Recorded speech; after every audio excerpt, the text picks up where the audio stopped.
Welcome to the Saturday Slam and Jam here on the Athletic NBA Daily, brought to you by Amazon Prime. On today's show, Sam Vecenie joins me to discuss the 2026 draft class, the current rookie class, and I hate to say it, Alex Spears is sick, and he can't be on the show, which is so sad, which means no trivia, so please send him get well soon notes on Blue Sky.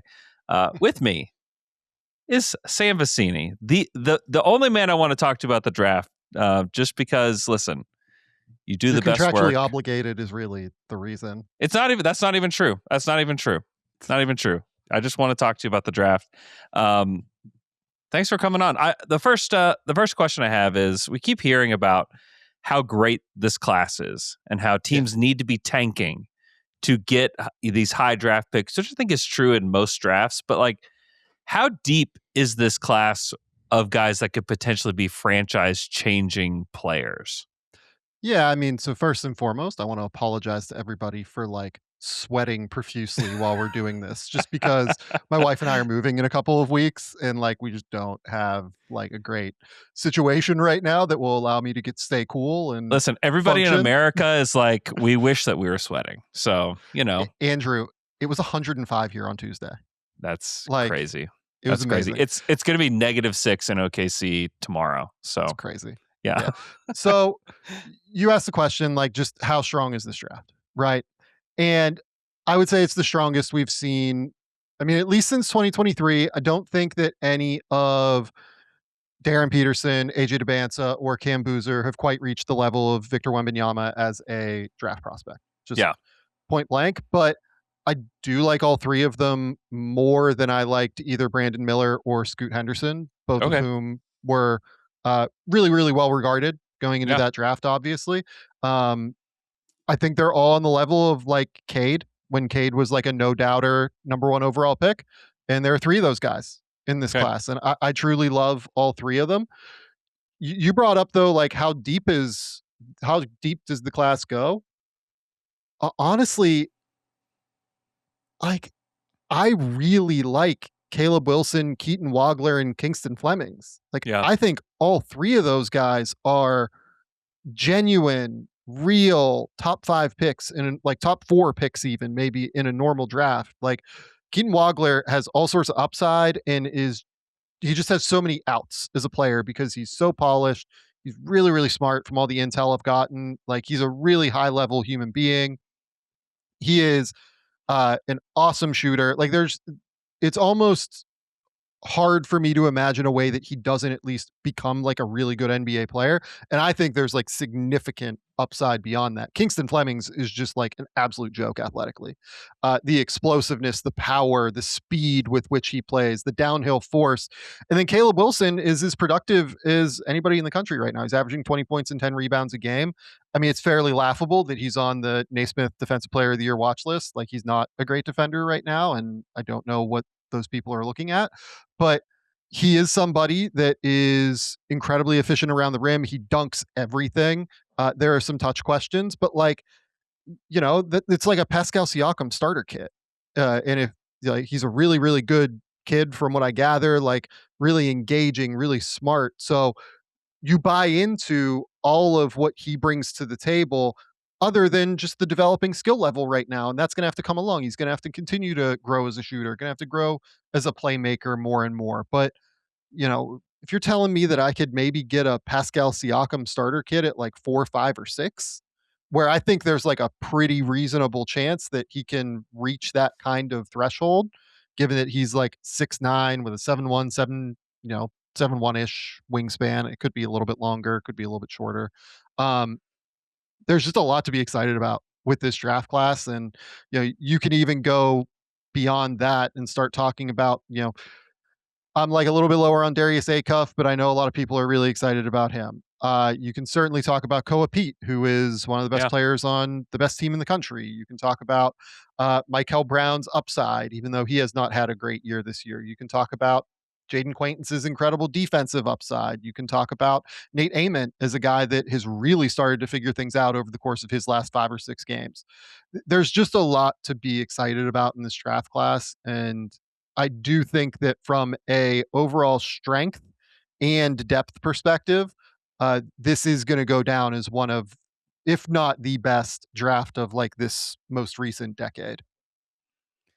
So in your top 100, you have AJ Dubance at number 1. Do you still feel that way? I don't. Look, okay. I have him. I wrote a thing today or yesterday, whenever this is going up. I think it came out on Wednesday or Thursday, where I kind of talked about some of AJ's problems in Big 12 play so far, where there just isn't enough variation on his drives. Like, we're not sitting here saying that he should change who he is, right? He's so good at getting downhill. He's so powerful and physical, and his ability to bend and play with explosiveness out of that bend and be flexible on his drives is really, really impressive and really, really important, I think. And it makes him who he is, right? He gets to the foul line like 9 times a game, 10 times a game because of this. And that's an immensely incredible skill and incredibly important in terms of translation as well. But he's not a great shooter right now. He's not an awesome decision maker whenever he gets kind of bogged down in the lane. And on top of that, I think his handle is not particularly great right now. And the best example of that, I think, came in both the Texas Tech and Arizona games. And we saw this actually in even Team USA stuff this summer, actually. But whenever teams play this like very gap heavy coverage where they'll like kind of dig in and try to stop his drives, he just kind of automatically picks up the ball. And he's always trying to gather and get to the rim and play with his stride length and play with his explosiveness and everything like that. And again, I don't want to take that away from him, but the guys that win in the NBA is these big apex wing, scorers and decision makers, right? You can look at Kawhi Leonard, you can look at Jason Tatum, you can look at Jimmy Butler, whoever, right? Like, they all play with a real degree of poise, and they all play with a real degree of, okay, this first thing didn't work. I keep my handle alive. I put it between my legs and I stop and I try and figure out a different way to draw defenders. And then I make a kick out. Or in Kawhi's case, he just shoots over the top of everybody because he's like one of the 2 best shooters on planet Earth with Kevin Durant and Stephen Curry. Right. So those skills are right now lacking from AJ. And I think the player that it reminds me most of whenever I watch him is kind of Jaylen Brown when he came out of Cal. Yeah. And if you remember that Cal tape with Jaylen Brown, he's playing next to Ivan Rabb. He was playing in a situation that is actually like way worse spaced than the situation that AJ is playing in right now at BYU, where he has multiple 40% 3-point shooters next to him and Rob Wright and Richie Saunders, and he has a great ceiling big and everything like that. But it reminds me a lot of just like Jaylen early in his career, like downhill, get to the rim at all costs and head down. Let's just try and get there. And I think AJ's actually like quite a similar athlete to Jaylen, where they're both incredibly powerful and flexible and physical and like totally absorb and embrace contact and everything. And like Jaylen Brown has turned out to be an all NBA guy who is a finals MVP and everything like that. Like, I think that that's the player that I think of most right now when I watch AJ. And that's in no way a slight to AJ. It's just that, I think that there's a long way to go. And I think that the best, most instructive example of how Jaylen has grown and matured as a player over the course of his career and now developed into a number 1 option on a really good Boston Celtics team is he improved the handle. He improved the ability to play with poise and to counter what defenses present him. That's just what AJ has to do over the course of the next 4 or 5 years of his career. And I think that ceiling is like very attainable for AJ. And I think that he probably will reach that kind of ceiling. And he might even be better because he's bigger than Jaylen Brown, honestly. But that's the kind of developmental pathway that I think we're going down now. And it'll be incumbent upon AJ to keep growing and maturing, to hit those developmental benchmarks he needs to be a great NBA player. So the guy that most people have pegged as the number 1 pick is Darren Peterson out of Kansas, 6'5" guard. Two I would have right now. Yeah. Are there teams, do you think, that would go a different direction if they get the number one pick? Is this Yeah. dependent upon? Okay, is there Yeah, for anything that sure. come to mind? It's a real look. I'm not going to, you know, talk about specific teams just because like teams don't have their boards like Yeah. ready yet. You know what I mean? Just Like, theoretically, yeah. are there teams like the Wizards come to mind? Like, Mhm. is there like is there a thing there where, hey, we've got guards here, or would that just be foolish to like pass on But him? I guess is the so so question. like so like I think you can make a case that the Wizards were widely reported to have had interest in Ace Bailey this past NBA draft. Mm-hmm. And, I think that AJ DeBance is like a way better prospect than Ace Bailey, to be Mm-hmm. clear. But, big wing creator, it's very possible that coming from that Oklahoma City tree, that they might just value the intersection of like size and shot creation and everything that AJ can bring. Now, like I think Darren is just a lot more polished and is a better shooter and makes better decisions as a passer. That's the thing that we haven't gotten to see with Darren yet this year, to be honest with you, Andrew. Like in high school, for his first like couple years in high school, Darren Peterson was like a gunner, kind of similar a little bit to what we've seen at Kansas, honestly. And then in his last year at Prolific Pratt, he really grew as a passer and like was hitting cross corner kick out reads, was hitting skip passes, was really good at playing within ball screens and understanding where his teammates were at all times. But at Kansas, I think probably because of the injuries as much as anything, Mm-hmm. we haven't gotten to see him get into that flow and rhythm quite as well. So that's what I'm most interested in watching with Darren the rest of the year. Between the like hamstring that turned into quad cramping that, led to didn't lead to, but like was followed by an ankle injury. It's just been so stop starty with Darren that it's really, really hard to get him into rhythm. And yet you look up, and even with all of those injuries that we've seen, Darren is averaging 22, 5, and 2, shooting 49, 42, 82 as a teenager, right? Like, it's just crazy how good and how efficient and how sharp he is. So, look, I think that there are teams that will look at AJ's tools and will say, well, there's a guy here who's 6'9" and is a better athlete than Darren. And if we can teach him some of the experienced based things that will come as he gets, more game time and more reps, we think he has the highest upside. Right. And I wouldn't blame anybody that has that opinion, to be honest. What about But for Cam? What about for Cam Boozer though?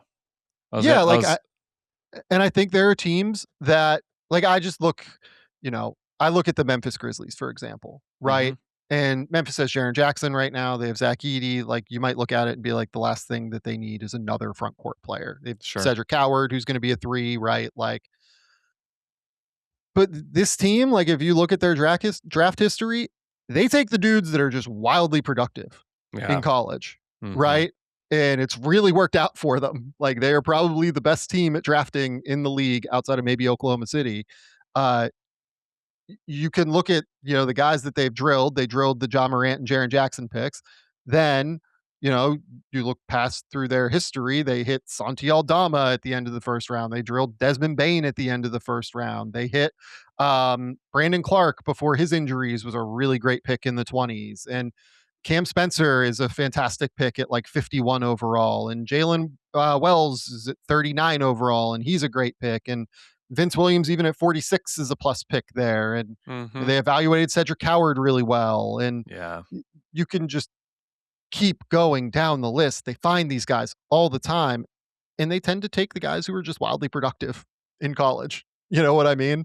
mm-hmm. So I don't know this. Like, I don't know who they would have at number one, but I just look at their draft history and I go, you know what? If Memphis got the number one overall pick, I bet Cam Boozer's in play. Right. Yeah. Yeah, that's fun. I mean, it makes like this process, and especially what happens at the lottery, like really important. Yeah. To where all of these guys go. Uh, Is there anybody you think that can sneak into the top 3? No. Okay. Like that's Not like to it's me. close. Okay. Yeah. Look, if Indiana got the 3rd overall pick, here's the only way is if like Darren Peterson's medicals don't come back clean or Oh, whatever, okay. right? Or if somebody's Yeah. medicals don't come back clean, Sure. that would be the way. But I mean, like I just don't. Teams do silly things all the time. They overthink this stuff all the time. Cam Boozer, I think, would be the one that was at risk of being overthought just because he is, um, you know, going to come in probably at like 6'8" without shoes and doesn't have the traditional athleticism or whatever. But I mean, he's going to win National Player of the Year in like a walkover Yeah. as a teenager. And Yeah. he's averaging 24, 10, and 4, shooting 58, 37, 76, and is dominating like high level opponents, like completely just obliterating them. Yeah. So I don't know. I think that anybody who would pass him up is kind of overthinking things by half, but that's just me. Yeah, he's a very complete offensive player. Mhm. Defensively, what do you think about him as a prospect? Look, right now, at this specific point, I think he's a better defender than Caleb Wilson. I think that he's really good positionally. I think he knows exactly where he's supposed to be at all times. I think that he rotates well. I think that he communicates super well on the backside. Like I remember being at Hoop Summit practices and he was the one that you could hear. Like he was like yelling out coverages. So I think that it's probably he's never going to be like an all defense guy, right? You can look at Caleb Wilson and say, okay, when he gets more experience, there's powerful athleticism there. There are real tools there. You can see that world. He's such a good athlete to where, and he plays so hard to where if you just weaponize that motor more on the defensive end, you could be so excited by what you see from Caleb Wilson on the defensive end. But Hmm. right now, he ball watches a ton. He's a step slow. Like, just consistently stands up a little bit too high in his defensive stance and gets driven a little bit more consistently than what you'd like to see on the perimeter. The tools are there for him to be a great defender. And given his motor, given like everything I understand about the kid, like he's probably going to be a good defender at some point. But we're not there yet. And, Boozer is a bit more of a finished product there. Like I think Boozer will probably be able to step in and be a pretty good defender in the NBA positionally. And like coaches aren't going to get mad at Cam Boozer defensively, right? Because he's always going to be in the right spots. A player that's like super intriguing to me is Jaden Quaintance. We've only seen Sure. we've seen just limited play from him this season, but uh, what's his upside as a guy who's just like I think he's a lottery pick, but like what does his upside look like at the NBA level? Highest upside defender in the class, I would say. He is a monster on that end. Yeah. His timing is tremendous. His ability to cover ground is tremendous. Uh, he is so good in ball screen coverages, Andrew. Like the way that he can play at the level and then retreat, the way that he innately understands how to open his hips and force offensive players in one direction or another, the way that he's able to bait them into what he wants them to do by stunting at them, by, you know, using little hand swipes and things like that. Like he is so good at baiting offensive players into making the decisions that he wants them to make. Having said that, he's coming back from an ACL injury Yeah. where he just had surgery on it in like March. And like I was talking about this throughout the like transfer process, throughout like the off season, throughout the early portion of the season. I don't know why people expected him to be at 100% from the start of the year. I mean, I do know why. It's because like his dad was very public, like he's going to be ready for the start of the year because. Oh no. But no, it was no. I'm not taking shots at the dad. The dad was smart to do that because you get like he was in his position where he was going to have to hit the transfer portal. He was going to have to get paid. Oh, I see So what you're project saying. confidence. I see what you're saying. You know what I mean? Yeah, I Like see what you're saying. Yeah. And it's incumbent upon the team to do medicals and see what's going on. Sure. Right? If you're going to pay him, significant dollars, I don't know the exact number that he's making. I have a ballpark in my mind, but I don't know the exact number. And if you're paying him that much money, you got to know. Yeah. It's what NBA teams do, right? You got to treat this more like a professional situation. Mm-hmm. So, I think Quaintance is a stud. I think he's going to be very good. Obviously, NBA teams will be exceptionally curious about the medicals. It's funny because the player he most reminds me of is Rob Williams when I watch him. And if you remember Rob Williams, all defensive team guy on his rookie scale deal, we all knew the medical history coming into the draft. We all knew medical history when he was with the Celtics. He obviously continues to struggle playing full games and full seasons because of that. Hopefully, Quaintance is just a torn ACL, and guys come back from torn ACLs, and it's okay. But undeniably, the medical is going to tell the tale of where Jaden Quaintance goes in the draft. That will be the reason that he either goes 8th or he goes, 25th or something like that, if the medical isn't great. Yeah. A guy that I really like, he's an older player, and I know his athleticism is kind of holding him back a little bit, but Joshua Jefferson out of Iowa State. Is there a chance that he's a lottery pick? Maybe.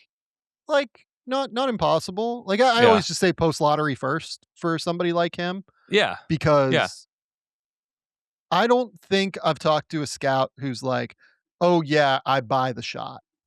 You know what I mean? Sure. He's shooting 42% from 3 or whatever this year. He's taking 3 of them per game. Yeah. And before that, he was a 30% 3-point shooter in his 3 previous years at St. Mary's and Iowa State. Right? So what I do love about Joshua Jefferson, and there were teams that tried to get him to be in the draft last year and agree to a deal in the second round. Teams were like, "Oh, this is a guy." I could see why. Yeah. His feel is unbelievable. The feel is great. And at his size, I'm like, I can see why this would work in the league. Even if he is 6'6.5" without shoes. Yeah. And he seems to have long arms. He's strong. He's physical. He just outthinks you everywhere on the court. Totally. His anticipation is incredible. He finds exactly where he's supposed to be every single time that he's on the court. The passing is unbelievable. He plays as a point forward type, I guess we want to call it that, at Iowa State, next to Tamin Lipsey. He's a stud, man. I love that kid so much. Ultimate, I want that guy on my team guy. And, we talked about the Grizzlies being the team that values these high field guys, values these, guys that are just really smart and super productive. That's a Grizzlies guy if I've ever seen one in my life, right? That's an Oklahoma City guy if I've ever seen one in my life. Yep. Yeah, that was my thought too. Is there are things about him. It's the age, the athleticism. I don't know if he's 6'8" or not, but he never dunks the ball. It's just there's just not a lot that stands out about him in that way athletically, but everything else to me is I just love that guy. Look, I don't know if Golden State's going to keep their pick. Maybe they move it for Giannis. Who knows, right? Yeah. But can you imagine him being under the Draymond Green wing for 2 years where, he gets to learn and figure out the NBA game just by watching Draymond Green and then just steps into, being able to do something similar to that? That'd be so fun in Golden State. Yeah. Yeah. That might keep Steve Kerr coaching a couple more years to get Joshua Jefferson in a Warriors uniform. He's good. Another older guy, Yaxel Lindeborg. Tell us about him and kind of what his potential is. Yeah, so Yax is a guy that was at UAB last year, was in the draft process, and came in at 6'8", 7'4" wingspan, 235 pounds, played well at the combine, just had an immense amount of money on the table to go to Michigan, Hmm. right? So he decided to go back and go to Michigan, where he is the number one sort of option. They really spread it around on what is a top two team in the country, along with Arizona. And it's been like okay recently, I would argue. Like they just spread it around so much and they don't need him every single night. But it's just kind of like Swiss Army knife forward. You know what I mean? Yeah. Like can guard a little bit, not like an amazing defender, but a good enough defender in the by NBA standards. Can knock down a shot occasionally. Like he's drilling 30% from three right now, but I think that he can shoot a little bit better than that if you made me predict it.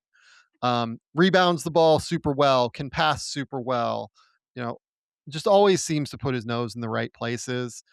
And has again like the requisite NBA size and athleticism. He's not like wildly fluid. He's not like a true wing necessarily. Like he's more four than three, right? Okay. But just another smart, instinctive player that just understands how to play and will. I think he'll have a long NBA career because of it. At the very least, as a bench player, if not as, maybe a guy who could start some games. Just not a great shot creator for himself is the thing. Okay. Any like comp or like archetype you can think of? Yeah, that's a good one. Like he's so long and like it's a little bit funky to try to come up with the name I for know him. it's a weird player. I'm just trying to contextualize it for the listeners a little bit. Yeah.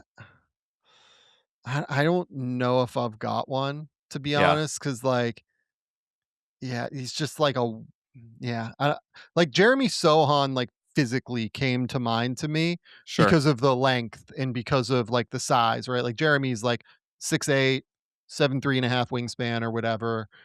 But Jeremy like moves differently and is like a little bit more fluid and has nowhere near the shot, right? Yeah. Um, I don't like older Harrison Barnes, like after Harrison like couldn't create shots anymore Yeah. kind of Okay. thing. Yeah. Like like something in that ballpark maybe. Like that guy's worth a first round pick. Like Harrison is still, He's you know, plugging away he's for San still doing it. Antonio and He's still doing it. Yeah. yeah, averaging 11 a game. Has started every game for San Antonio this year. Smart, knows where he's supposed to be. Maybe something like that, but it's that guy to me is worth somewhere between like 12 and 22 or whatever on draft day. Yeah. Uh, who's the player that you're higher on than consensus? It could be like a deep cut. It could be like a Hmm. first round guy. Yeah, I mean, forever it was Wagler, but I think people have caught up on Wagler, unfortunately. Yeah. Um, hmm. It's a good question. It's a very good question. I'm pretty intrigued by Amari Allen. I'm pretty intrigued by Merez Johnson. Um, I'm starting to come around on Mateus Krivas at Arizona. Like the the problem with this year's draft, from my perspective, it's not a Mm-hmm. problem for NBA teams, but like the problem with trying to find guys this year is a lot of them still have eligibility. And if you're not a guaranteed first round pick, you should go back. Yeah. Just point blank, right? Yeah. You should absolutely go back. So kind of trying to like sort through the idea of okay, like I kind of like Christian Anderson. I think he's probably the best shooter in the draft class, right? He's just tiny and can't really guard, but he's averaging like 20 and 7.5 assists or whatever. And I think he probably sticks around the NBA for a minute, right? But, you know, I don't know. It's hard to like spot the sleeper this year. Yeah. Because the sleeper who like rises way up throughout the draft process, I don't know how much that's going to exist in the NIL era. Like, Hmm. I don't know how many people. I mean, look, hey, maybe with the Bediako situation, like there is no NCAA draft deadline come June, right? Or come late May when these guys Yeah. typically have to come out. So, like we're in Yeah. that ballpark right now. I think that if we are, like, I'm, trying to figure out who the best guy is that I wanna take, but Yeah. yeah, I mean, I feel like this year I'm focusing a lot more on the guys that I think are, like, in the draft, and, Yeah. like, really, I know that Darius Acuff is gonna be in this draft, right? Mhm. I feel pretty good now that Braden Burries is gonna be in this draft based off of how he's played, basically since his bad start at Arizona. Um, all the seniors like Joshua Jefferson, Bennett Starts, and, Yeah. Yaks and those guys, like, those guys will be in the draft, but, um, it's a little bit hard for me to get excited about the way under the radar sleepers right now just because, like, I would recommend they all go back. Like, I Mhm. really like Matt Abel at NC State, right? Mhm. Um, hasn't really done anything yet in college basketball. Like, he's had some double-digit games, but, like, I would never sit here and recommend that Matt Abel, who's averaging 8 points a game, leaves NC State this year. You know Yeah. what I mean? Like, he had Yeah. 15 against Florida and looked great doing it, but I don't know, like, I love the fact that he's 6'6". I love that he can shoot. I love that he can handle the ball a little bit. I think he's, like, a really smart basketball player, but, like, that guy should just either stay at NC State or transfer somewhere, right? Like, don't don't, like, get too silly and try and work your way into being, like, the 25th pick when the downside is that maybe you're the 45th pick and you just passed up, you know, $1.5 million or $2 million to go to college in Yeah. order to make 600 on a two-way. That's what I was gonna say. When you're picked in the 40s, teams are like, "Great, you're on a two-way. Yeah. Welcome to the NBA." Yeah, I mean, you wrote a little bit about it, but can you just like dive in a little bit more on like how NIL is just gonna likely thin out the second round, if not the end of the Yeah, first?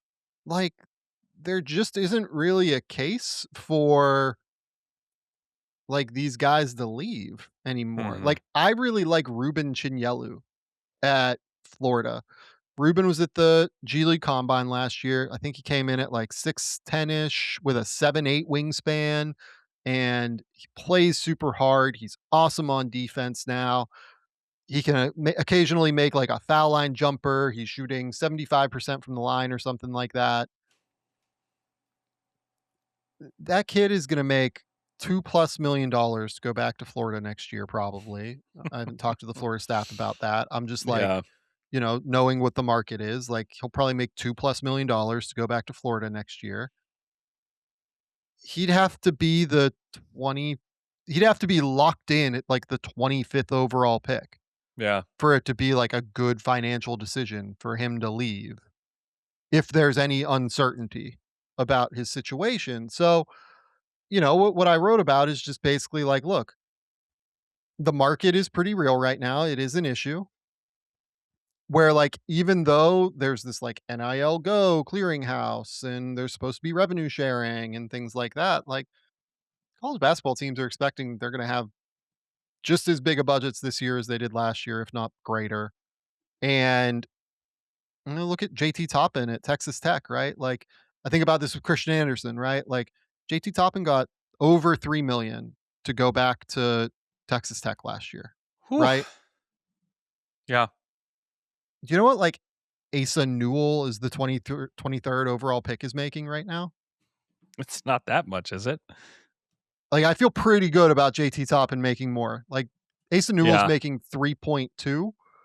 Like, I'm pretty sure JT Toppin is making more than Asa Newell right now, who went yeah, 23rd overall or yeah. 22nd That's or whatever, wild. right? Yeah, So,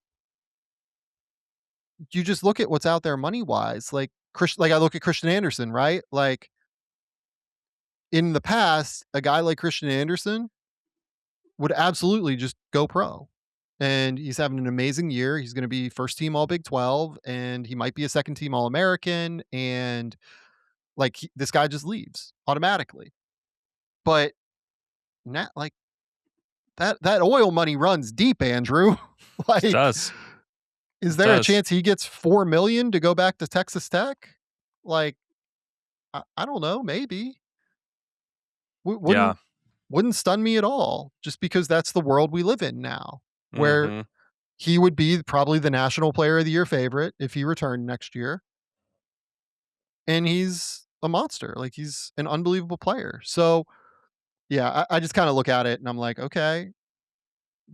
The point guard class particularly is the one I'm looking at, though, where it's I don't know, there are 10 or 11 guys right now that I think are lead-ish guards, Okay. lead to combo guards. It's Darren Peterson, Kingston Flemings, Keaton Wagler, Darius Acuff, Michael Brown, LeBaron Philon, Braden Burries, Christian Anderson, Bennett Sturts, Tyler Tanner. Then, like, you have all the second round guards: Braden Smith, Taman Lipsey, Jaden Bradley, Milos Uzan, Bruce Thornton, right? I mean, that's like 17 lead guards. Andrew, what's like the least valuable position right now in the NBA? Like, think about how good you have to be to have value as a lead guard in the NBA. We just saw Trae Young get traded for Corey Kispert and CJ McCollum. Like, yeah, it's incredibly difficult. John right Morant, like, think about how much more talented John Morant and Trae Young are than all these guys. And I really like a lot of these guys. Like, I think Kingston Flemings is a stud, but like Trae Young and John Morant were both better prospects than them, I think. Yeah. And those two just got traded for like nothing. Mm-hmm. Or, John Morant might get traded for nothing. I don't know what Mm-hmm. John Morant's going to get. I'm not breaking news here. Yeah. It it's very complicated. So, like, if I'm Tyler Tanner at Vanderbilt, I'm worried that there's a chance that, like, okay, even though I'm on the public boards, I'm like, maybe let's call that an average of like 22nd or something like that.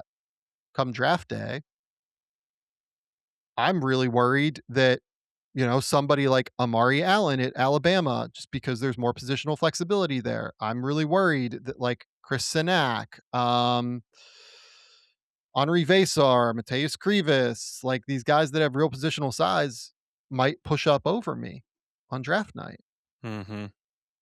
Just because not every team wants a small guard. There's just a more limited marketplace for these guys. Yeah. Yeah, without a doubt.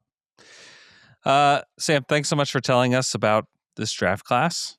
When we come back, we're going to talk about the current rookie class, a crazy game between the Mavericks and Hornets that just kind of highlights how great this class is. We'll talk about that right after this quick break.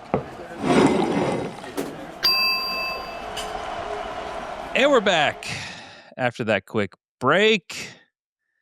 Sam, this current rookie class is super fun and highlighted by, a nearly 50-point performance by Cooper Flagg. He scored 49 points against his other brethren, his other opponent in Charlotte. Just a ridiculously fun class to watch, I think. But did you expect these guys to be this good out of the gate? I mean, Coop has been really good. Knippel's been really good. Did you expect those guys to be like this good right out of the gate? Yeah, I mean, I think we might have just had like the best American Caucasian off in the NBA in, so long with this Cooper and Con game. Like, Cooper goes for 49 on 20 of 29. Con goes for 34 and had like 30, it felt like, at the end of the third quarter. It was ridiculous. Yeah. Like, these. Can we even think of one that rivals it? Yeah, I don't know. Honestly, like I've been like kind of thinking about it a little bit. Like, it was so fun. It was so fun to watch those two go. And they both went to Duke last year, which makes it like a little bit funnier. Yeah, But it's great. they're both like super close. They're really really close friends. So I'm sure that like we're not like watching the end of the game afterward, but like I'm sure that there's like some real like love being shared there between the two Oh, of them. yeah, there has to be. Yeah. Did I think Cooper would be this good? Yes, is the answer. Like, Yeah. I thought Cooper was going to be incredible from day one in the NBA. I had no real concerns about him. Did I think Con was going to be this good? I had Con at 3. Like, I really loved Con Yeah. coming in. Like, Con was like one of my guys that I really loved coming into the draft last year. Did I think he'd be this? I did not think that he would have basically the best rookie guard season since Mitch Richmond, right? It's been absurd. um, like coming into tonight, where Khan was completely ridiculous and went 10 of 16 and 8 for 12 from the 3-point line. Like Khan was averaging 19 points, 5 rebounds, 4 assists, shooting 48, 42, 90. What are we doing? What are we doing? It's he's breaking basketball right now with the way he's playing for Charlotte. I mean, I thought it was a really good pick for Charlotte. I think everybody kind of thought that afterwards, like, oh, he'll be great. He'll be a guy that can kind of help glue this team together, and he's a good enough passer. He's going to shoot it well. It's like, no, he's just the guy. Like, he's just going to be the guy for you. Like, I didn't see that coming right out of the gate, and he's clearly has like a long way to go too with his development. Like he's going to be. I mean, it'd be shocking if he was not their franchise player here in a few years. I mean, I think he's kind of look. I don't know that I'd go as far as to say like he's their best player over LaMelo or whatever already. Like when LaMelo has Sure. it going, I mean, he's just Yeah. unbelievable on some level, Yeah. right? But he's probably their most consistent player, I would argue, on a Yeah. night to night basis. Shout He's out Musa 20. He's 20 Diabate years old. bringing it, Yeah. but like, yeah, like I always thought that people like like literally in the draft guide, like I thought that he got way unfairly pigeonholed as like just a shooter. Yeah. Um, he can dribble, pass, shoot, make decisions, and like he guards. I think that's what people also missed on him is yes, he's not all that fast, but he is very physical and competitive on defense. Like he has no fear of guys and like guys don't really try to attack him. Mm-hmm. Um yeah, like I thought that he was like a real like there's this idea in NBA circles of like guys that have a false ceiling, right? People think of them as limited in some way or another, and it's just like, nope, they're really good at basketball, Andrew. Like, Yeah. and they just keep getting better and better and better from the day Mm-hmm. that they hit the NBA. And I really thought he was like one of those kind of false ceiling guys that had a chance to like maybe crack an all-star game at some point. I think I would be I think even I probably underrated his ceiling based off Mm-hmm. of what we've seen. And I loved him. I think I was higher on him than anybody coming in. Like Yeah. I adored him. Yeah. He's been great. One of my other favorite players in the class, VJ Edgecombe, Yeah. who's had a great start. It's one of my oldest son is a huge fan of him. Like he watched like his first 2 games in Philly, and he was like, "I need a VJ Edgecombe jersey. I need one for Christmas." That's what he got for Christmas, and then he got it signed whenever VJ came through That's awesome. OKC. He looks like a star. Like you just watch him play, and you're like, okay, I've seen players like this before. I've seen guards like this before that have this kind of athleticism, that have like this ability to score. I mean, the shooting, the fact that he's putting up almost 6 threes a game in the league and shooting at I think he's almost 37%. Very encouraging. But we've seen guys like this that have kind of come out the gate and been able to score and defend and has the crazy motor that we all knew that he had. But like he looks like a star in the making, in my opinion. Yeah, I think that what's going to determine his star ceiling is can he continue to take a leap as a pull-up shooter, which is something that Yeah. like he's never totally had, Mm-hmm. even going back to like high school. It's always been more of like catch and drive, playing ball screens, drive all the way to the rim, and catch and shoot. Like he's always been able to catch and shoot. That's never really been a concern. Already he's shooting 37% from three, right? It's just roller coastery a little bit with him in a way that Sure. it's not with Con and Cooper, right? Like, he's in the midst of an 8-game swing where, yeah, he's averaging like 12 points, 5 rebounds, 3 assists, and shooting 43, 31, 72, right? And before that this year, he had like this like literally right before that, he had this amazing 15 game swing where he had 18 points, 5 rebounds, 5 assists, and shot 44, 40, 82, right? Yeah. And right before that, it was like a bit of a down run. And then, he had the great run to start the season. So Mm-hmm.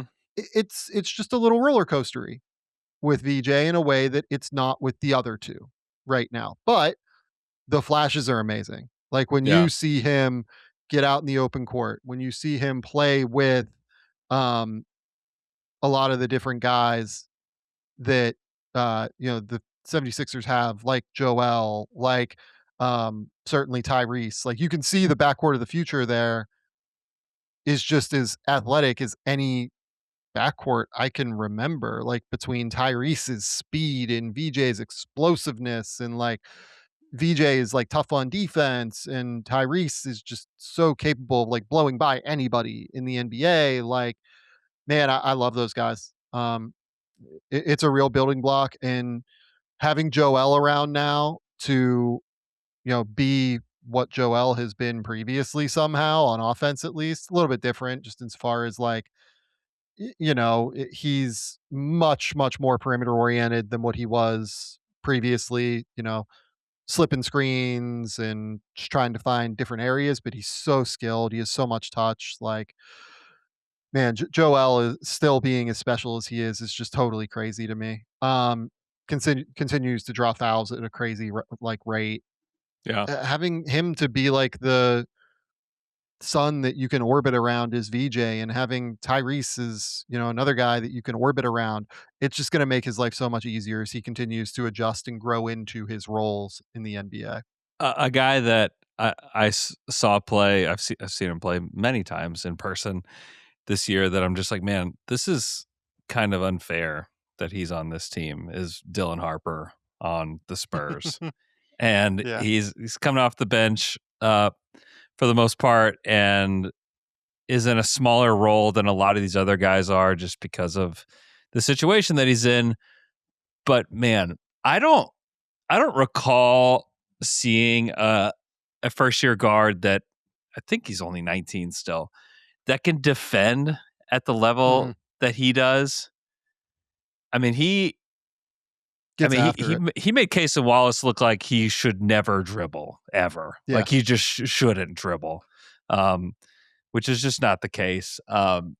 He's a monster defensively. Offensively, things, his is up and down too. I mean, he's had stretches where he shot the ball well, but largely has not shot it well Yeah. his rookie season. But if you just watch him for 5 minutes on the court, you're like, I don't know that I care, just because like Yeah. this guy is impacting winning already at his age, just because of what he can do as a facilitator. Like you can see he's got great rhythm to his game, and then the defense Yep. is there. I mean, he's impressive.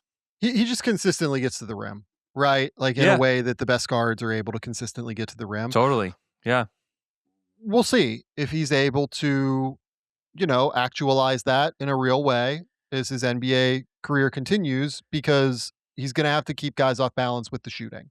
If Mm-hmm. that's going to be the way that he like elevates himself into being a star level player, it's going to have to be that he's able to make a pull up jumper, that he's able to make a Yeah. catch and shoot jumper right now, even frankly, given that he's playing next to De'Aaron Fox and Steph Castle, both of whom also like to handle the ball, right? So I love the defense. I love the ability to play in transition. I love the ability to get rim like touches and paint touches and everything. Like you said, it's just a role where he is not asked to do as much as some of these other rookies, because San Antonio is really good. And, we'll see what ends up coming of it. I will say that, like, in number, like the counting stats in general, like have dropped every month, right? Yeah. Like he went from averaging 14 in October to now he's averaging like 8.6 in January right now. And it does feel like to me that his role is like a little bit uncertain as they continue to like try and tinker with what's going on with integrating De'Aaron Fox more into the offense here. And like, we're still trying to figure out what Dylan Harper will be in San Antonio, I think. Mm-hmm. And what the role is going to be and how he's going to be able to like be utilized. But again, the flashes are real. Like, I think the flashes are very serious for Dillon. Yeah. Yeah, I've seen him probably at his best when he's played against OKC. Yeah. I've sat courtside a couple times for both those for a couple of those games, and he was just wildly impressive to me. Another player that I think has been more impressive than I thought he would be is Jaeger Dioman for the Nets. What have you thought of him during his rookie Yeah. season? I'm like still trying to wrap my head around what it is Yeah. because he's clearly like a valuable player and is like an awesome shooter and can pass, right? Like that, he makes good decisions. He makes the right passing reads. He moves the ball quickly, like the ball doesn't stick with him. Mm-hmm. He just really can't do anything inside the arc right now. Yeah. And you could make a case that that's due to strength. You could make a case that that's due to like a lack of explosiveness. Like I've seen people bring up Denny as like maybe a guy that he could aspire to be. Just, big, size coming over from Europe and everything, can handle the Yeah. ball. I think he doesn't have that level of like power and explosiveness. And I don't think he has like the frame that Denny did, being able to come in and like put on weight and be like powerful and physical in the way that he has. But like, this is a valuable player at the end of the day. And like a concerning factor to me is like he's made more threes than like he's attempted two-pointers this year. Uh I Such a think it's goofy like stat. Yeah. 98 to 97 or something like that right now. It's a weird, funky player. And I Yeah. think he's better than what I thought he would be as well. I agree with you, largely because he has developed into being like a real shooter. And it's a Yeah. credit to him that he has really worked on the jumper and has become like a monster shooter. Cause that was always my biggest question. It was like, okay, he's long been a 30% 3-point shooter. I don't really know that anything else is going to translate. What what is this? Right? Mm-hmm. If he doesn't shoot it. And the good news is he's shooting it. Like he's Yeah. really worked on that part of his game and has become like a serious shooter. And that allows him to be able to be on an NBA court and be effective. Shooting is the great equalizer for these young guys. And I hope that he's able to continue to get stronger and continue to improve his ability to get into the paint because right now that's what's lacking. Is the Mm-hmm. ability to even, like, maintain it. Like, I feel like he struggles a lot of the time to even, like, maintain an advantage that he creates when he'll, like, pump fake, right? Like, he'll use the threat of his shot, which is great to try and then get into the paint, and it just feels like guys are able to, like, kinda rotate too quickly and even, like, recover from behind and get back in front of him a little bit too easily because he's not explosive and Mm-hmm. powerful, right? And, like, can't hold anybody on his hip right now. Um, it's an interesting player. He's definitely an NBA player. He's definitely good. Yeah. Um, I don't know what the upside is yet. I think he's a wing. Like he was billed as a point guard coming in. I don't think he's a point guard. Like I think he's a wing. Mm-hmm. But there's a lot of stuff there that's like really exciting and really good. And I think the Nets, like I don't know if I would take him at 8 or where I think they took him at 8. Yeah. Like I think I would. Yeah. It took I him at don't know 8. if I'd rather have Murray Boyles or him. Like it's a question. Like I really like what I've seen from Colin. I like what I've seen from like some of these other guys, but Mm-hmm. I would definitely have Jaeger as a lottery pick right now, Yeah. and that's a win for Brooklyn, I think. Yeah. Coward's another one that sticks out as a guy that Yeah, probably should have gone higher. Who's yeah. looked really good. Derek Queen as well, even though Derek there's a lot of baggage that comes with even saying the name Derek Queen, and that is not even his fault at all. It's just the fault of the management there, and that the fact that they are the worst team in the Western Conference is Well, and even like more complicated. the fit with Zion has been pretty poor, unfortunately, Yeah, which we all expected, and it feels like they're not going to move Zion at the deadline. right. They've been pretty clear about that. Will Guillory wrote on the site, I think yesterday, that they're just not Mm-hmm. trading Zion. Um, yeah, I don't really get I don't know how you make those two guys work. And then Fears, I mean, is just all over the place when I watch Yeah. him. Like it's just clear he's like not ready for the NBA yet physically. Like he has no. I really respect the fact that he has no fear, and I think to be a small guard, Yeah. you have to have that like you know what is the old like Bill Simmons terminology about like these guards that just take these like terrible shots all the time and Yeah. you What know what what did he say? Yeah. something about like confidence, right? Irrational confidence Yeah, guys. the Yeah. irrational confidence guys. Like I think to Yeah. be a small guard in the NBA, you have to have irrational confidence. Mhm. There's just you can't survive. Yeah. Like even TJ McConnell, like that guy has like irrational confidence, Mhm. right? I wouldn't even say it's irrational in his like, but he is like the most like you have to be so confident to drive into the trees, get bumped like game after game after game and deal with that contact and like everything like that. You got to believe in yourself beyond a shadow of a doubt to make it as a small guard in the NBA. And I like that Fears has that. Uh, He's just not ready yet from like a decision making perspective, from a defensive perspective. Like he is his best reps look really good. It's everything else right now that's a problem for Fierce. Yeah. Yeah, he tried to fight Lou Dort the other day. That shows you how irrationally I confident saw he that. is. Yeah. He's Um you know what though? Like I'm not surprised by that, man. I mean yeah. like he tries people all the time. Like he has to talk so much Oh out my there. gosh. Yeah, he does. He does. I got a pretty up close and personal a look at that. And he's been kind of doing that all season. Totally. Yeah. Yeah.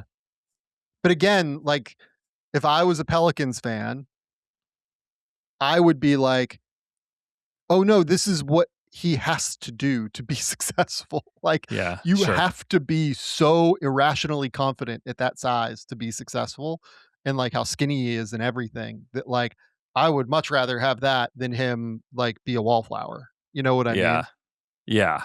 Yeah, he couldn't be playing the way that he is and be a Yeah. wallflower, and like I think that would be pretty discouraging. Yeah, Um, and look, like, he has to rein in the emotions, like, I'm not sitting here making a sure. case otherwise, like, there's a balance that has to be struck, but I think that you can moderate a little bit here, and it Yeah. should be reasonably okay, I hope. Yeah. Yeah, for sure. Um, a couple more questions. What have you thought of Ace Bailey? Yeah, I've actually kinda liked the process a little bit. He had a rough one a couple games ago where, like, he had, like, 17 and just took a bunch of shots, but, like, didn't do anything else. Like, I think he had, like, literally 0 rebounds, 0 assists, like, anything Yeah. like that, right? It was like a Ace Bailey Rutgers game, right? But I actually think that the process has looked better for him than what it did at Rutgers, and that was, like, by far the most important thing for me. Um, Over the course of his last, like, 9 or 10 games, he's shown, like, a lot of fun flashes. Like, he's averaging 16, 5, and 2, shooting 49, 35, and, like, never getting to the rim, so, like, free throws don't really matter here. Yeah. But, like, I think that he's starting to see the court better than he did certainly early in the season. Like, you can see the growth from game 1 to game 48 or 45 or whatever game the Jazz are on right now. Like, I can see a tangible difference in the way that he's processing it from the start of the season to where we are now, and he still can't get to the rim, and he still, like, doesn't really do anything in the half court other than shoot it or make a quick passing read or, like, anything like that, but I think he's in a really good spot in Utah to learn the way that he has to play in order to be successful. Um, and I'm hopeful that, we're gonna continue to see more and more of his upside. I think that, he certainly looks like he's gonna be a useful, valuable NBA player, is what I would say. It I don't know what the upside is gonna be, though. Mhm. Yeah. Last one. What player has like surpassed your expectations? We talked about Khan, so like let's not mention Sure. Khan, but like what other players like have surpassed your expectation of like what you thought they would be as a pro, at least in year one? Yeah, good question. I mean, Jaeger is the answer there, like for sure, but Okay. we'll remove Jaeger from the Yeah. conversation too. Um, huh.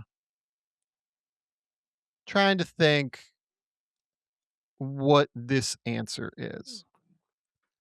I'll give you two that I think I was higher on Dylan Cardwell than like anybody in the public last year, Mm-hmm. and I still had him at like 58 probably or something like that. Like even though he averaged like 5 points and 5 rebounds at Auburn, I was like, that dude's awesome on defense and it's gonna work. Is a two-way guy at least.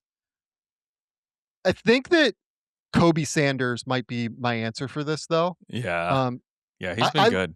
yeah, I liked Kobe. I thought he was like a priority two-way guy for sure, and I really wanted him if I was like running a team or anything. But like, I just I love these wings that generally can like dribble, pass, shoot, and defend. I just wasn't sure that like he was going to be athletic enough to defend in the NBA, and Hmm. I wasn't sure if he was going to be a good enough shooter beyond the mid range because like he was really good from the mid range at Nevada, but was a lot more of that kind of guy as opposed to a like real 3-point catch and shoot guy. The way that he and like you know Kawhi has turned around the Clipper season. Let's be Yeah. clear about this.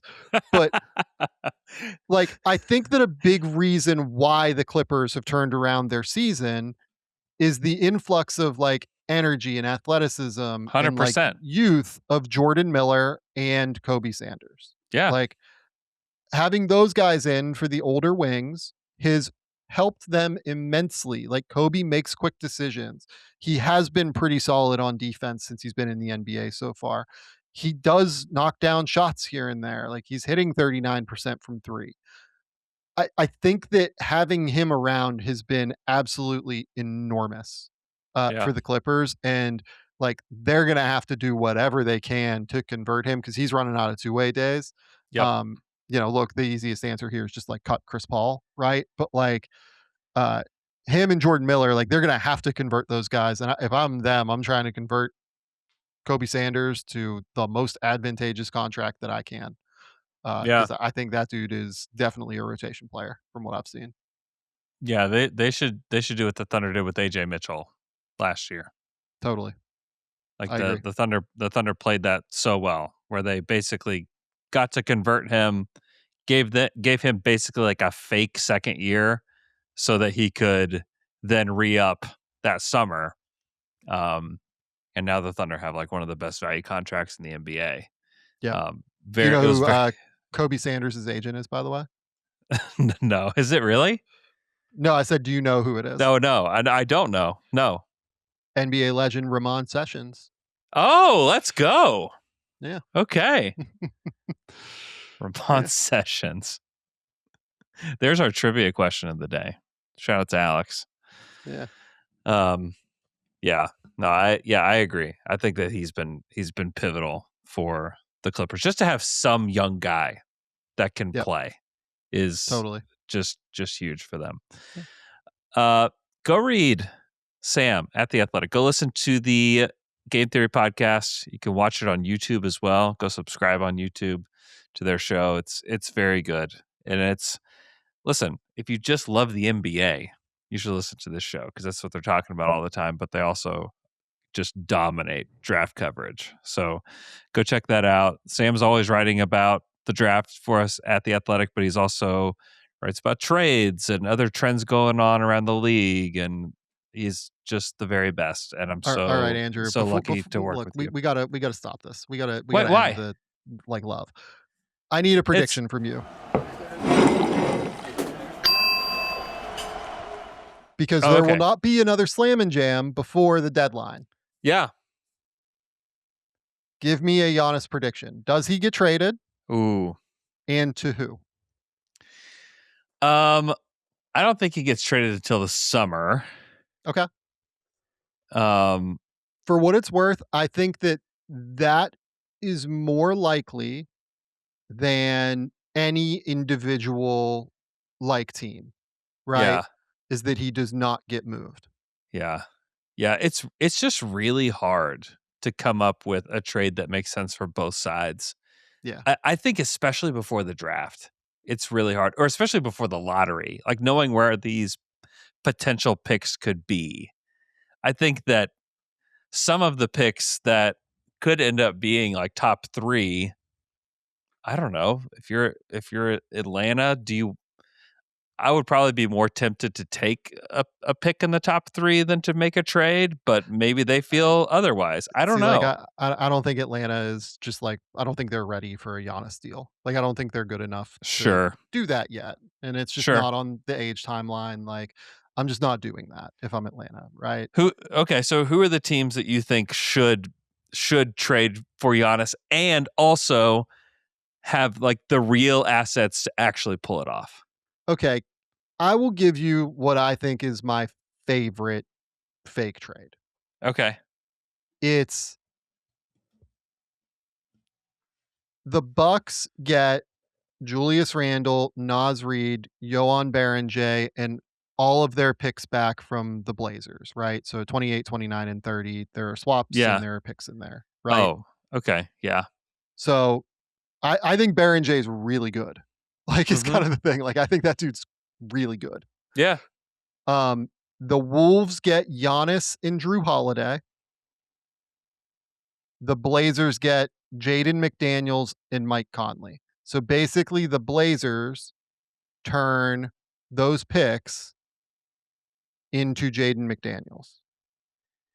I think they Hmm. might need something more than that I think they for those absolutely picks. do because those Bucks Yeah, picks are valuable. very valuable, and Jaden McDaniels is a very good player, Right. a guy that like you should that he can fit on any team, but the 3 first is a lot.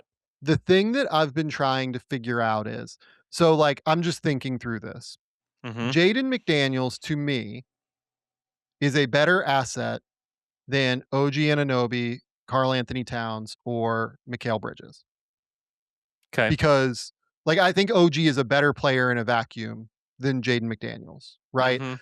But in the last year of their deal, they both expire at the same time. OG Anunoby is scheduled to make $20 million a year more Yeah. than Jaden McDaniels is, right? Mhm. So I don't think they're that far off.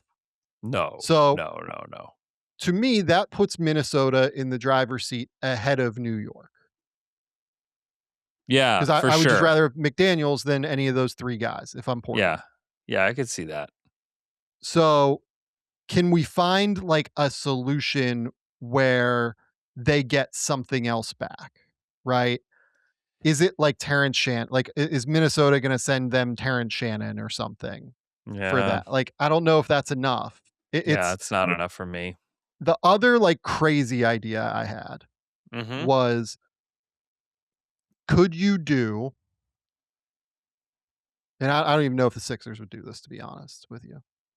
Could you do Paul George and Scoot Henderson, the 3 firsts from the Blazers and an additional first from Philly that's unprotected, Mhm. Giannis to the 76ers, VJ to the Blazers. So the Blazers turned Scoot and the picks into VJ. Okay. And then you have Tyrese, Giannis, and Joel. Plus, you still have Quentin Grimes, Kelly Oubre, Jared McCain, all those guys. If you're Philly, that's a pretty sick team. Yeah, I would be in on that for VJ for the Blazers. It's almost like you're cashing in these picks to get like a redo on the Scoot Henderson pick, Yeah, you know? kind of. Yeah. And VJ's good. And you know Like, he's good. You don't have to worry about it. Like he's good. Yeah, I actually like that a lot. I don't know how Philly fans would feel about that. You're gonna have an awesome team. You can go win the East now, you I think know? you do win the East now. You have Yeah. Tyrese, Giannis, Joel, Quentin Grimes.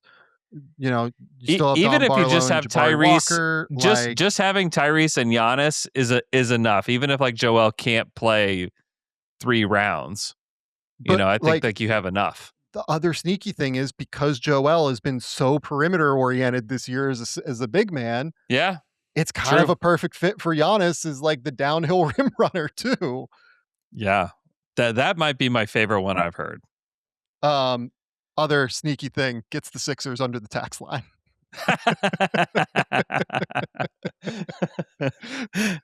I don't know So that we're the getting Sixers Giannis want to and get we're out getting of under the the. tax. That's so funny. I don't know that they would want to trade VJ. I think like that is just. I think that would be a really difficult thing for them to do. But if you're Portland, you probably do that, right? Yeah, that would be the one. Because I like Jaden, but I could not give up those kinds of picks. Yeah. For a player like Jaden McDaniels, who I don't think is going to usher in like a new era of Blazers basketball, where I think VJ has a chance to do that. I think I agree with you. And then you have your core then in Portland is VJ, Denny, Tumani, like Donovan Clingan, like that. You still have extra picks because you have the extra pick that you got for the Coward deal at the draft last year. Like, I think that's a really fun core. In a reasonable reason to move those picks as if you were getting VJ. Yeah, that's how you're going to have to do it, because I think that's what you want if you're the Bucks, is like, we want to get those picks back, because then it allows you to really rebuild. And you get to say to your fans, like, we're taking a flyer on Scoot too. Like, Scoot is a former top 3 pick, like hasn't played this year, showed growth as a second year point guard. Like, I think that's an easier sell to me than, Randall, Reed, whatever, and then like whatever the Knicks are going to give you. Yeah, like, because then you're like somehow in the middle. Yeah, and then you like negate the value of the draft picks. Whereas if you're trading for Scoot, it's like, we're going to clear the decks. We're going to find out if this guy's any good next year. Right, and then like you either keep Miles Turner as a spacing big to help him develop. Sure. Or, I mean, this is my favorite one. If you move Giannis now, the Celtics just give you like at least a pick and a swap plus the expiring Simons deal for Miles Turner, right? Yeah. You just like immediately reunite Scoot and Simons in Milwaukee. Let's go. For 6 weeks or whatever. Yeah. But like that, that to me is like that's the most fun one that I've thought of. It would require the 76ers to be willing to do Giannis. It would require Giannis to have some interest in going to Philly, which I think Jake Fisher reported. Like, that to me, and like, I think Milwaukee fans might ask, well, why don't we just take Scoot instead of the picks? Or why don't we take VJ instead of the picks and Scoot? Of the picks. Yeah. I understand that take, and I think it's reasonable. I think I would prefer to diversify a little bit more. Yeah. And get more cracks at the apple, quote unquote. Yeah. I do understand that case, and I think it's a reasonable case that you'd just rather have VJ. And maybe they would, and maybe it's just like an easy, 2-team deal. Maybe it's just like the Luka deal. I would rather have control over their own. I would rather they have their control of their own draft capital at that point, because then you can get multiple, top 5 picks potentially. Well, and you then have VJ, and then you don't have control of your drafts from 27 until 2030. And you are, point. And like now the value's through the roof. Correct. And on those Portland picks. Is like not giving you those picks back unless you give them VJ, probably, right? So yeah, you're gonna have to really, if the Blazers are smart, they're the team that has a lot of leverage in this situation. I think so too. Where you can squeeze a lot if they're like, hey, we'll give you these picks, but it's got to be like surplus value back to us. Yeah. That's my favorite Giannis trade that I've been able to come up with. That's the best one I've heard. I don't know that the Sixers are even all that interested. Like, I have no idea if they are, but that's my favorite one. Yeah. Yeah. I don't know. Depends on, do you want to win the Eastern Conference? Yeah. Because you could do it with that team. To answer my original question, I do think Giannis gets moved at the deadline. Oh, you do? I like to hear that. It's just come so far now. Yeah. Like, it's just hard. Yeah. It's I feel like it's hard to go back once you officially start listening to deals. Like, I think before the Bucks had real plausible deniability to be like, this is all BS. Like, we're not listening to deals. Like, what are you talking about? Right. But it seems pretty clear now that they're listening, at least. I mean, literally everybody is now reporting that they're listening. Mm-hmm. And once it gets to that point, I think it's hard to put the genie back in the bottle, quote unquote. If you had just continued to play this out, like, no, we're not listening to any offers. I think that you could have done it that way, but I don't know. We'll see. Yeah. I hope he does. I hope that they move him next Thursday because we are doing a live show all day long for the trade deadline, and would love for there to be a Giannis trade that happens because I think it would open up a lot of other things where teams that thought they might have a chance to get him don't, and then it's like, well, plan B. Yeah. I think it could open up and be a really fun day for NBA fans if that happens. I've already promoted you, Sam, and you didn't want me to do it anymore, so I won't do it anymore. Yeah. But seriously, go follow all of Sam's stuff. Appreciate you guys listening.